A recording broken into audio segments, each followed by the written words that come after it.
Savvy Business Radio, drawing out the best from our guests with our host, Christina Nichman.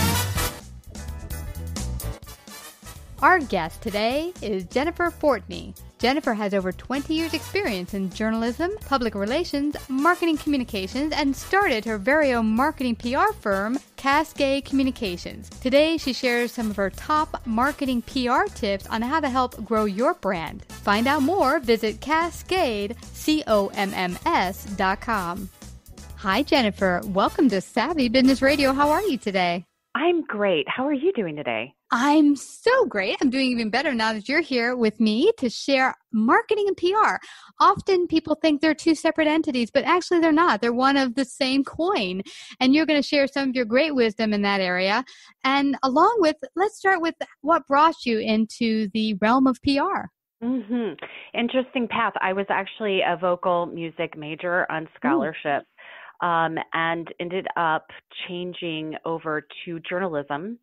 And I really enjoyed writing news, but after a few internships following reporters and covering happy stories one minute and covering really sad stories the next, I just really couldn't take it. And I asked my last reporter, I said, Todd, how do you do this? He said, you have to separate yourself. And I said, no, I don't.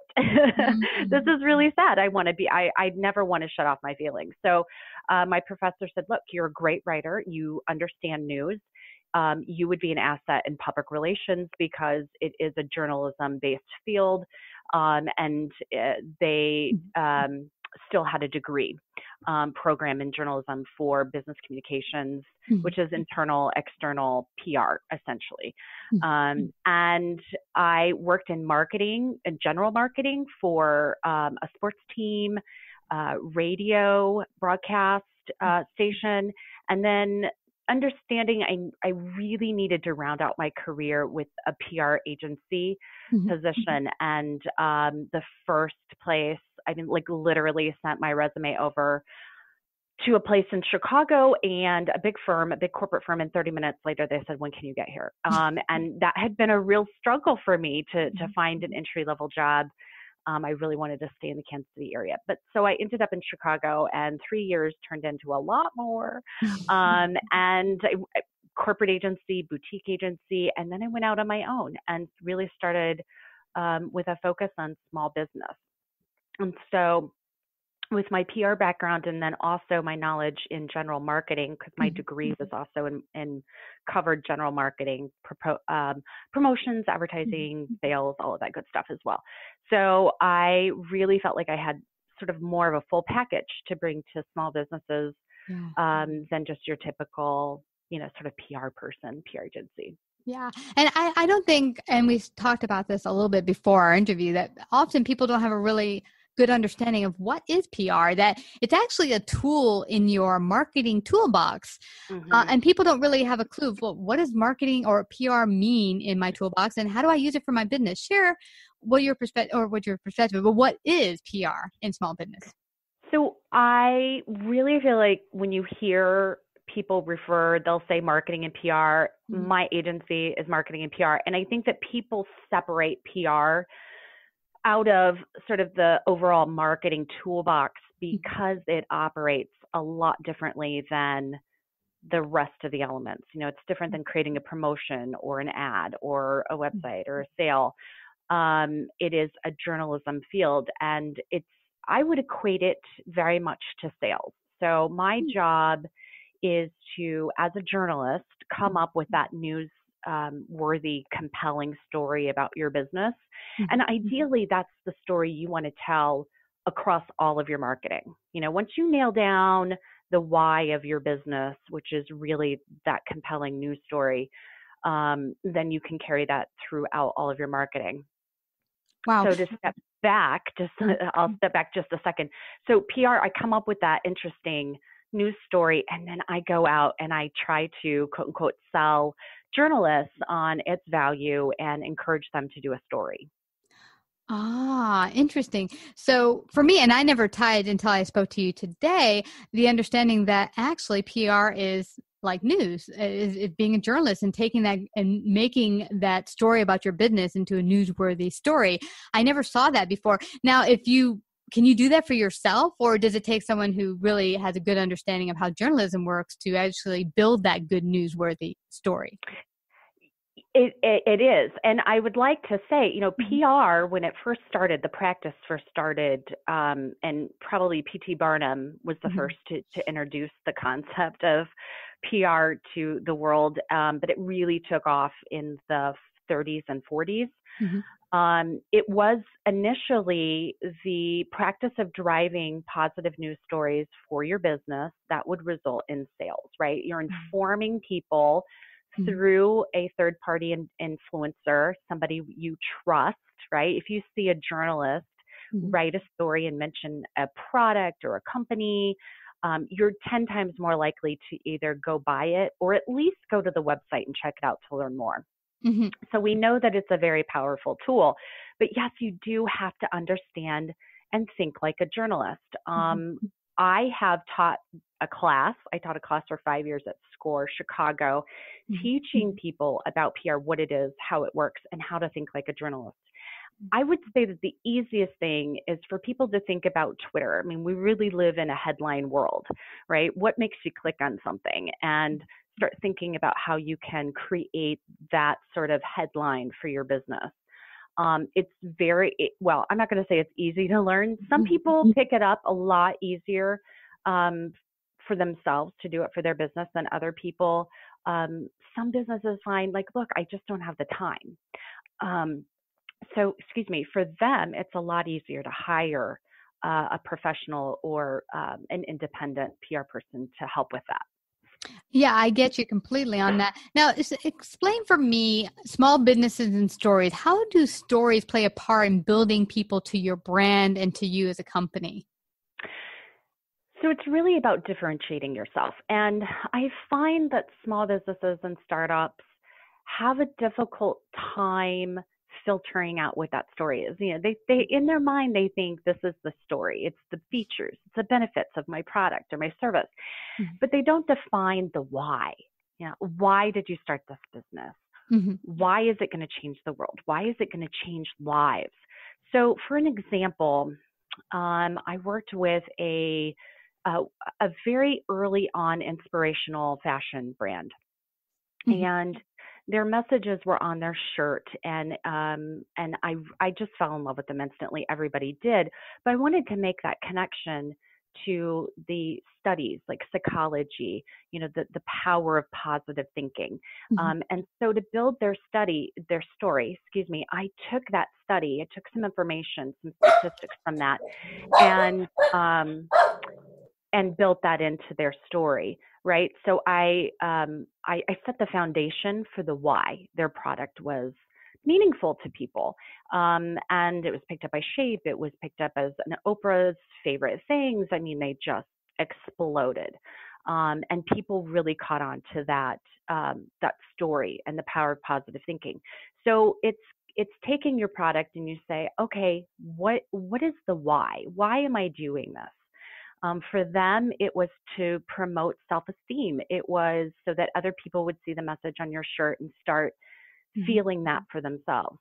That's the why. And I think that that's a good example for people. There are other things too. I mean, I have clients who just have a really compelling personal human interest story that led them to create their product or build their company. So that too can be, equally newsworthy. Yeah, I love that you bring that up, because I think there is a great why often, especially for the brands that are most successful.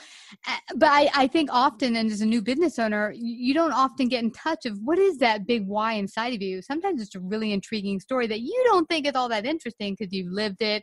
It's like, who would be interested in that story? But it's finding deep inside, what is that one thing, that compelling thing that is, as you said, not only going to change the world, but is something that, people can relate to. Yes, I get that.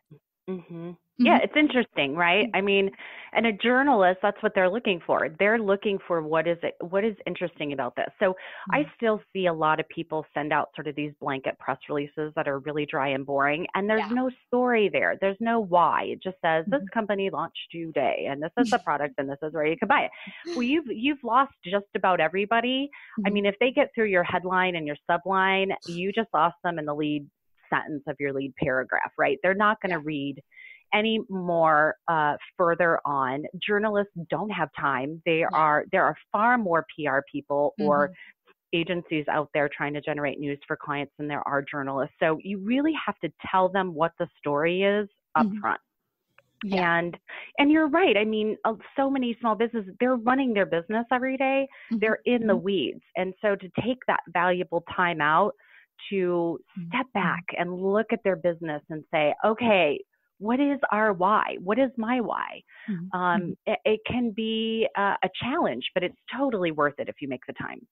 And how does it work for you as a journalist? Is it that you learn to ask the right questions to kind of pull it out of people, that great why? Yeah, I would say, that may very well be it. I guess I've been doing this for so long that I don't even think about it. Yeah. But I can see right away when my clients need, they're not telling their story. So I'm working with a company right now. They're a pretty competitive market, but they are top of the top, and they're one of the most respected in their industry, but their website doesn't say anything about that and doesn't tell their story. So I automatically will start asking that question of what makes you different? Why are you different? What makes you different? What is the how? Like, how are you going to help these companies? And really start putting those pieces together to tell that story. I love that you mentioned that. And that reminds me of going to a doctor a number of years ago, and I had an issue, and you go there with here's my complaints, here's the issues, and you think you know what's up, and you give them everything you think they need, the doctor, to make a decision, a diagnosis. And the doctor, being well trained and asking the proper questions like you are of your clients, will begin to ask me questions I didn't even think of, like, are you feeling this way, you're getting this, you're getting that. And then there's some things I didn't tell the doctor that were going on in my body that I didn't leave out on purpose. It wasn't front of mind. And I think with your questioning, you bring front of mind things that people running a business are not even thinking about on a day-to-day basis, and that you call to attention. And they're like, oh yeah, this is why we did this. Because I love children around the world, and I wanted to see how we could expand their lives for this reason, that reason. And then you pull out a great why that they'd even lost touch with. Right. And, teaching my workshop, there were so many aha moments when people would get it, when it would click. They'd be like, oh, wow, yeah, I totally get it now. And so hitting that moment where it clicks is, it really is really something special to watch people. They just go, their faces change. So it's a lot of fun. One of the most important things about that why is I want to discover the opportunities that are going to make an emotional connection with your customer, because that's what it's all about. Especially if they go to your website or see an ad, you have about 3 seconds to get their attention. Yeah. So if you're not hitting them right off the bat, sort of like a journalist with your press release, right? You have they come to your website, they see your name, they see your tagline, and maybe a picture. If the customer's not attaching to you or curious, like you're not making them more curious, they're not going to scroll down to learn more. They're just going to bounce right off. And potentially, now that they are aware of what they need, they're going to probably go find a competitor that makes that emotional connection with them. There's a lot of psychology in marketing. The consumer is not thinking to themselves, oh, this company is really making an emotional connection with me. I'm not going to buy, right? But they know that there's a feeling there. They feel something about your product. They feel something about the service and the company. And that's really all bundled up into that why. So when I'm asking those questions, I want to get to the root of not only what differentiates you and what your story is, but to understand how you're going to connect with your potential customer. You know, a lot of people and PR people out there will just, you know, you just hire them to do PR and that's it. They're done with it. What I've learned in my business, going back to the t-shirt company or the fashion company, was that I tried to nurture them in their business a little bit to prepare, let's say, vendors for the influx of sales, right? So that the manufacturer would turn around the product faster for them and they would be able to fill orders. They were not really ready from the business standpoint for the influx of sales. I mean, I think when Shape Magazine hit, it was a holiday gift guide, and it hit subscribers' doors on November 1st. And the client called me and said, did something happen today? Because I have 460 orders in my inbox right now. And they still had 2 more months of that issue, you know, going to subscribers and then being on the shelf in stores. Wow. So it was very, it was fantastic for me because I know that I contributed to that by communicating on their behalf to help grow their company. But at the same time, they were not prepared for it. Ultimately, they went out of business, which is super heartbreaking because they grew really, really fast and they weren't prepared for it. And so I really want people to understand that PR is, the impact is, can be really great. Our job is to drive traffic to your website, but your website needs to tell the story to drive and generate the sales, right? So and so all the pieces really fit together. Yeah. And what I'm gathering from you that's very important that I didn't pay attention to in the beginning either with my business is the emotional component. That's all that marketing and PR is made out of. That's the greatest component that people don't think about is people buy not because, they need it sometimes. Yes, they have a desire for it, but essentially it's that emotional component that could compel someone to actually buy your product and to be, pulled towards you. And I remember many years ago, I was at a sales event and we all had to pitch our company, and I pitched it. And I said all the, as you said, features people talk about and the things that are going to do to help their company. But when I finished, they asked for advice from the rest of the audience. What did you think of her pitch? And they said, well, there was nothing emotionally compelling that made me want to buy it. I could hear that it would help my business and that's great and the bottom line, but I didn't feel emotionally compelled to buy. And I think that's the thing that businesses often forget to pay attention to. Oh, absolutely. And, when you are not a marketing person and you're trying to understand how to market your business, again, it's hard to take a step back and look at your business as a customer would, but you need to do that, and you need to do it on a regular basis. So I hear oftentimes people say, oh, we ran ads, they didn't work. We did PR and, it didn't work. No journalists picked up the story. So we don't know what to do. Well, we invested in that. So it didn't work. And I always say there's always one reason it didn't work. It's either what you're saying in the ad, right, is not, people are glossing over it, or, in this case of Facebook, if it's if it doesn't say anything, right, then they're not going to click on the shop now button to go to your website. And it's so understanding how how you communicate to them to bring them in. I think the easiest way to think about it is to say, what problem am I resolving, right, that people have? What is the problem? That's part of your why often. Why did I start this business? Because there was this problem and I created a product that would resolve it. When you have a problem and a resolution, there is an emotional connection. A problem and a resolution brings about an emotional connection. I never thought of it that way. Wow. Yeah. I mean, think about, you could think about a lot of products out there, a lot of companies, a lot of startups. I mean, startups in particular and small businesses all open because they see a need. Yeah. And they see a need that they can fill with a solution. And you know what I just got here? One of the greatest ads I love a lot are the ads for their helping animals who are covered in oil. I love animals. And of course, Mhm. I like to keep my dishes nice and ungreasy, but Mhm. I wouldn't necessarily go and buy Dawn. Yes, but until I see it in my head, the animal's being washed. But every time I turn it on and I see that ad, I want to turn it on because I'm like, oh, they're helping the animals and the Mhm. environment. Oh my gosh. Mhm. And I just bought some yesterday, by the way, and I called it the wrong name. But I bought the product and I'm pulled towards it because of the emotional connection they built with that commercial of seeing how they're helping the environment and the animals. Yeah, it's a feel good, right? Yeah. So me as a customer, I am going to buy that product, and when I do, I feel good about it. Yeah. It is a really great cause. First of all, it's fantastic work that they do.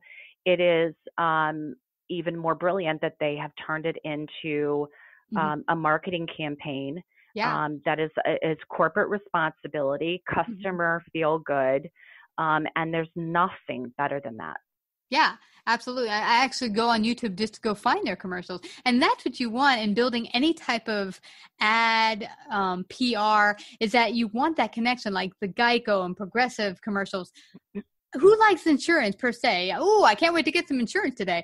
But if you do that ad that, as you said, brings in the emotional component, that it makes you want to turn on that ad and hear more about it. And then when you go and need insurance, who's the first person you think about? You think about one of these top companies. So that's an interesting point, right? And that's what we call branding. Mm-hmm. Um, for me, Kansas Girl, I refer to branding as a cattleman Mm-hmm. branding their cattle, right? So that they won't be stolen, right? They can always be identified. But these companies, and they've been around forever and ever and ever. But advertising is really more about brand campaigns. Mm. They're literally branding their message and logo on your brain. Mm. And the more that you see it, and maybe they're funny, right? A lot of them Mhm. are really funny. And so if you laugh and when you think about it, you're always going to feel good about it, Mhm. right? So Progressive has a number of hilarious and humorous ads, and Mhm. it really does. If Mhm. you're thinking about insurance in some capacity, you're going to say to yourself, well, they're a really fun company. Mhm. I want to be their customer because I'm Mhm. a fun person and I'm laid back. And some people would say it looks unprofessional, right? Mhm. But it really does connect with today's audience and a growing number of millennials. Mhm. So we're going to see messaging really shift and change to address that audience, the millennial audience, and Generation Y coming up Mhm. next, because their world is totally different than the one I grew up in. Mhm. I didn't have a cell phone until I had my first real job, and Mhm. these people grew up with with iPads. So that's going to be really interesting to see how those companies are continue with this sort of fun messaging that really does work. Yeah. But yeah, that the idea that those companies are branding, Mhm. and that's the ultimate goal, right? Like, Yeah. you're a small business, you're not a brand until you're a household name. Yes. But you Mhm. do still have the goal of branding and being a household name. So you think about your Mhm. business a little bit bigger, your Yeah. brand story, your why, Yeah. all of that good stuff. But the still underlying circuit is still the emotional compelling story behind it, which is pulling people towards the brand, the company, and your services.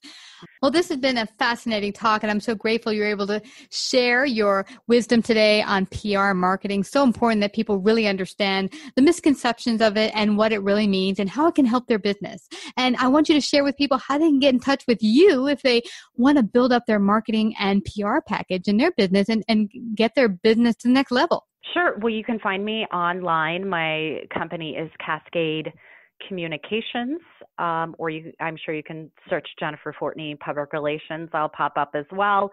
And for anybody who says, I can't afford you, but I want to try and DIY it, I do have a book on Amazon. And it is literally the workshop I taught for 5 years, but just a little bit better. And it's called Pitched, a Simple DIY Guide to Public Relations for Small Business. And I walk you through how to create your story and how to use it across all platforms. That's perfect. Absolutely perfect. Well, I thank you so much today for coming to share your great wisdom today on Savvy Business Radio. Thank you, Jennifer. Thanks, Christina. I hope that it is of real service to people. I know it will be. Thank you, Jennifer. Thanks. Take care. Savvy Business Radio broadcasts worldwide via a large podcast network, celebrating business owners, entrepreneurs, influencers, and successful individuals. Find out about our paid sponsorship opportunities or how to become a guest. Call 732-474-7375 or email Christina@savvybusinessradio.com.